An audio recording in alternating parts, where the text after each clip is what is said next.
பணத்தை கஷ்டப்பட்டு சம்பாதிக்க எல்லாரும் ஓடிட்டுருக்காங்க. ஆனால் அந்த பணத்தை சேவ் பண்ணியிருக்கீங்களா? சேவ் பண்ண முடியலன்னு சொல்லிட்டு இருக்கவங்க, என்னைக்காச்சும் ஏன் நம்மளால் அந்த பணத்தை சேவ் பண்ண முடியலன்னு நீங்கள் திங்க் பண்ணியிருக்கீங்களா? கிடையாது.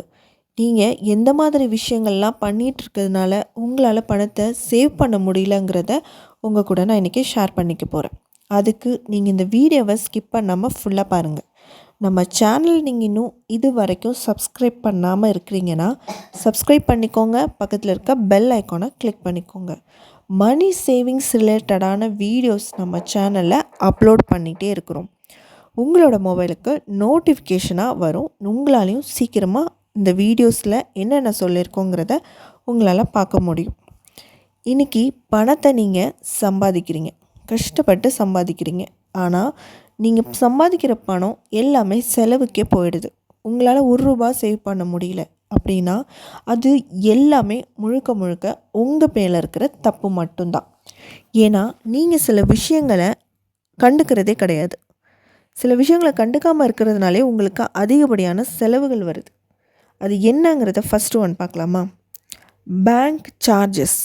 பேங்க்கில் நீங்கள் கிரெடிட் கார்டு வாங்கியிருப்பீங்க, டெபிட் கார்டு வாங்கியிருப்பீங்க. ஆனால் அது முறையான எப்படி நம்ம அதை பயன்படுத்தணும் அப்படிங்கிற விஷயங்கள் உங்களுக்கு தெரியலை. இப்போ நீங்கள் டெபிட் கார்டுன்னு எடுத்துக்கிட்டிங்கன்னா, நீங்கள் ஒரு பேங்க்கில் வச்சுருக்கீங்க.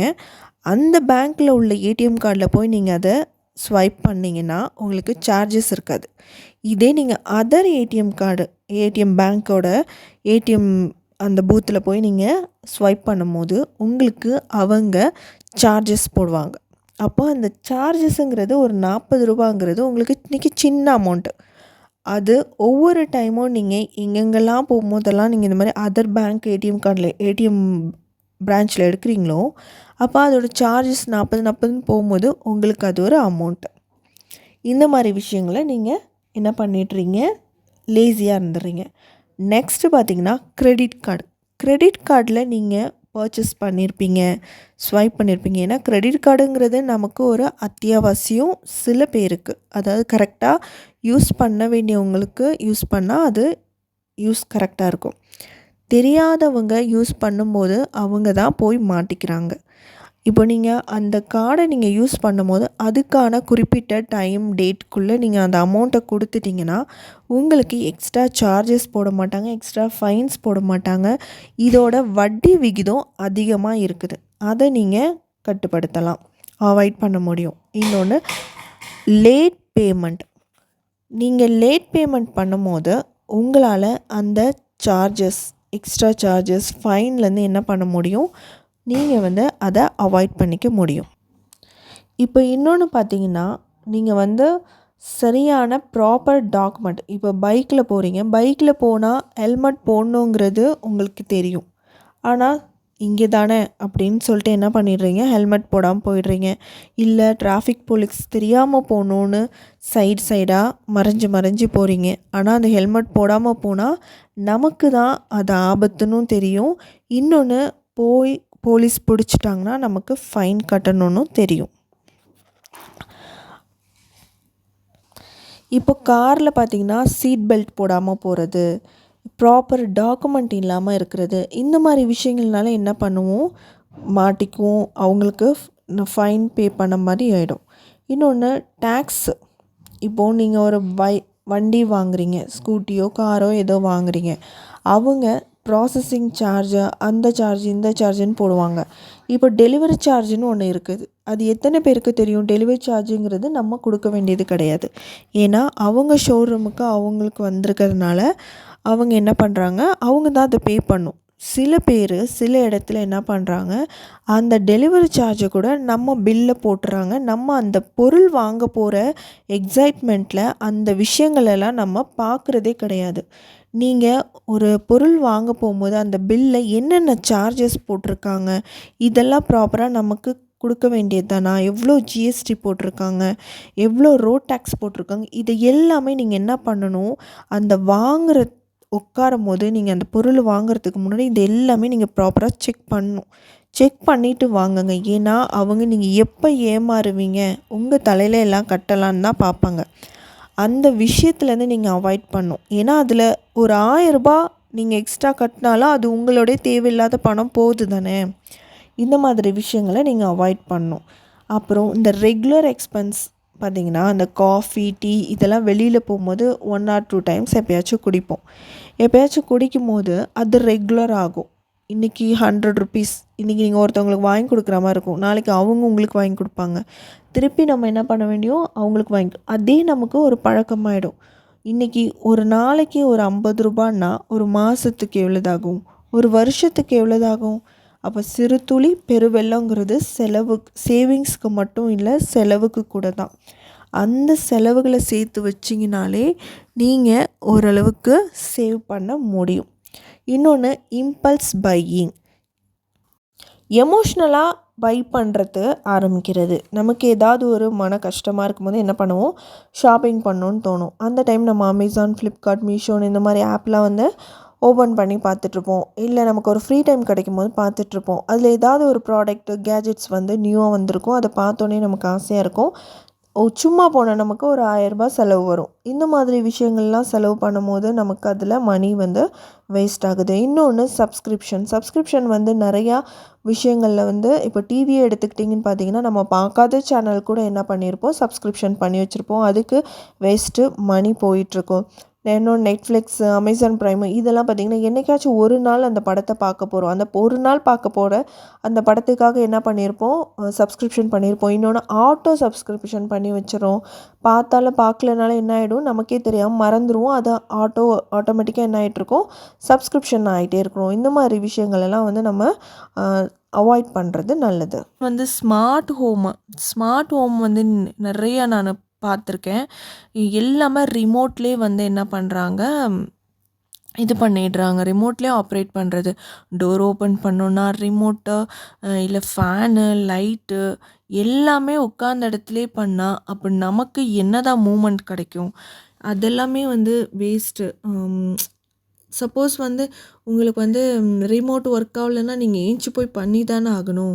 அதில் என்ன இருக்குது, அந்த ஸ்மார்ட் ஹோமில் அதை அவங்க ரெடி பண்ணுறதுல என்ன அவ்வளோ ஒரு ஃபேன்சியாக அவங்க பார்க்குறாங்கன்னு தெரியல. இப்போ சொன்னால் மற்றவங்க வெளியே இருக்கிறவங்க உங்ககிட்ட சொல்லும் போது, பாருங்கள் இது ரிமோட் போட்டாலே ஃபேன் ஓடும், ரிமோட் போட்டால் அந்த கர்டன்ஸ் ஓப்பன் ஆகும். அந்த மாதிரி அவங்களுடைய ஆடம்பரத்தை காமிக்கிறதுக்கு, அவங்கள பற்றி அவங்க பேசணுங்கிறதுக்காகவே மற்றவங்களுக்காக அவங்க அதை பண்ணுறாங்க. நெக்ஸ்ட்டு பார்த்திங்கன்னா, சில ட்ரெஸ்ஸஸ்லாம் இது ஒரு கல்யாணத்துக்கு யாராவது இப்போது ஜோதிகா மேம் கல்யாணத்துக்கு போயிருக்காங்க. அவங்க ஒரு சாரீ வேர் பண்ணியிருக்காங்கன்னா, அது நல்லா இருக்குது, அந்த கலர் நல்லா இருக்குது அப்படின்னு அதை ஒரு ட்ரெண்ட் பண்ணி விட்டுறாங்க. அந்த சாரின்னு சொல்லிட்டு எல்லாருமே வாங்க ஆரம்பிக்கிறாங்க. அதே மாதிரி தான் நம்ம வாங்கணுங்கிற அவசியம் கிடையாது. நமக்கு என்ன பிடிச்சிருக்கோ அந்த மாதிரி பார்க்கலாம். இல்லை அந்த ட்ரெண்டு வந்திருக்கேங்கிறதுக்காகவே என்ன பண்ணுறாங்க, சில பேர் அதை எடுக்க ஆரம்பிச்சிடுறாங்க. அப்புறம் குழந்தைங்களுக்கு ஃபர்ஸ்ட் பர்த்டே பண்ணுறது, அப்புறம் குழந்த பிறந்ததுக்கப்புறம் அந்த ஷூட் பண்ணுறாங்க, பேபி ஃபோட்டோ ஷூட் பண்ணுறாங்க. அதுக்கப்புறம் ஒவ்வொரு மந்த்துக்கும் என்ன பண்ணுறாங்க, ஷூட் பண்ணி பர்த்டே செலிப்ரேட் மாதிரி first month birthday, second month birthday, 5th month birthday, 8th month birthday அப்படின்னு சொல்லிட்டு ஃபஸ்ட் இயர் பர்த்டேன்னு இப்போ நம்ம ஒவ்வொரு மந்த்தும் நீங்கள் 6 மந்த்ஸு 12 மந்த்ஸுன்னு நீங்கள் பண்ணும்போது அந்த குழந்தைக்கு நீங்கள் கேக் கட் பண்ணுறது தெரியவே போகிறதில்ல. ஏன்னா நீங்கள் தான் கட் பண்ண போகிறீங்க. அந்த குழந்தை அந்த கேக்கில் ஒரு பீஸ் கூட சாப்பிட போகிறது கிடையாது. நீங்கள் தான் சாப்பிட போகிறீங்க. அப்போது அந்த குழந்தைக்கு தெரிஞ்சு ஒரு விஷயத்த பண்ணும்போது அந்த குழந்தை ஹாப்பியாக இருக்கும். தெரியாமல் இப்போ பண்ணுறதுல என்ன நடக்கும்னு தெரியல. என்னோடய குழந்தைக்கு நான் என்ன பண்ணேங்கிறது சொல்கிறேன். என்னோடய குழந்தைக்கு பார்த்திங்கன்னா ஃபஸ்ட்டு பர்த்டேக்கு நாங்கள் இதெல்லாம் செலிப்ரேட் பண்ணல, அதாவது கிராண்டாக செலிப்ரேட் பண்ணல. ஒரு ஆர்ஃபனேஜ் போனோம். அங்கே போயிட்டு இருக்கிற அவங்களுக்கு சாப்பாடு அரேஞ்ச் பண்ணியிருந்தோம். அங்கே கேக் கட் பண்ணி எல்லாருக்கும் அந்த பீசஸ் கொடுத்தோம். அப்போவும் அந்த குழந்தை சாப்பிட போகிறதில்ல. அவங்களுடைய விஷஸ்க்காக, பிளெஸ்ஸிங்காக அவங்களுக்கு அந்த கேக் கொடுத்தோம். அப்போ அவங்க வாழ்த்தும் போது நம்ம குழந்தைக்கு எல்லா நன்மைகள் கிடைக்கும். அவங்களுக்கும் அந்த ஒரு நாள் கொஞ்சம் நல்ல சாப்பாடு கிடைக்கும். இந்த மாதிரி விஷயத்தில் நீங்கள் பண்ணலாம். ரொம்ப எல்லாரையும் கூப்பிட்டு ஆடம்பரமாக நீங்கள் அந்த கேக் கட் பண்ணி அந்த குழந்தை அன்றைக்கி ஃபுல்லாக அழுதுட்டு தான் இருக்கும். ஏன்னா அவங்களுக்கு அந்த இது ஒன்றுமே தெரியாது. கூட்டமாக இருக்கிறத பார்த்தோன்னே ரொம்ப கஷ்டப்பட்டுட்டு இருப்பாங்க. இன்னும் சில பேர் வந்து அந்த குழந்தைய வந்து கார்லேருந்து என்ட்ரி கொடுக்குற மாதிரி, பைக் ஓட்டின்னு என்ட்ரி பண்ணுற மாதிரி அந்த மாதிரிலாம் பண்ணுறாங்க. அதெல்லாம் வந்து ஒரு ரொம்ப ரிச்சாக ரொம்ப கிராண்டாக இப்போ நார்மலாக இருக்கிறவங்க கூட என்ன பண்ணுறாங்க, நிறைய வீடியோஸ் பண்ணணுங்கிறதுனால அதில் அவங்களே வந்து க்ரியேட் பண்ணிக்கிறாங்க. இதெல்லாம் நான் பண்ணுறேன் வாங்கன்னு சொல்லி எல்லாரையும் கூப்பிட்டு பண்ணுறாங்க. ஆனால் அதெல்லாம் தேவையா அப்படிங்கிறத வந்து நம்ம அதை யோசித்து பார்க்கணும். இந்த மாதிரி விஷயங்களெல்லாம் வந்து நம்ம கொஞ்சம் அவாய்ட் பண்ணாலே நம்மளால் ஓரளவுக்கு நெக்ஸ்ட்டு ஸ்டேஜ் போக முடியும். இல்லை வேறு ஏதாவது ஒரு விஷயம் வந்து பண்ணலாம். இப்போ வந்து ஒரு வீடு வந்து நீங்கள் கட்டணும் அப்படின்னா அதுக்கான இப்போ நான் ஒருத்தவங்களோட வீடியோ பார்த்தேன். ரெண்ட் ஹவுஸில் தான் இருந்தாங்க. ஆனால் அவங்க ஒரு திங்ஸ் கூட வீட்டுக்கு நியூவாக வாங்கினதே இல்லை. ஒரு சோஃபா செட்லேருந்து எதுவுமே வாங்கினதில்ல. ஆனால் இன்றைக்கி ஒரு பெரிய வீடு கட்டியிருக்காங்க. அதுவும் நல்ல பிரம்மாண்டமாக அழகாக இருக்குது. அந்த வீடு கட்டினதுக்கப்புறம் தான் நான் அதுக்கான திங்ஸ் நான் வாங்குவேன் அப்படிங்கிறத அவங்க அதை வந்து மணி என்ன பண்ணியிருக்காங்க, சேவ் பண்ணி அந்த வீட்டுக்கு வந்து லோனே வாங்காமல் அவங்க வந்து வீடு கட்டியிருக்காங்க. இது ஒரு நல்ல விஷயம்.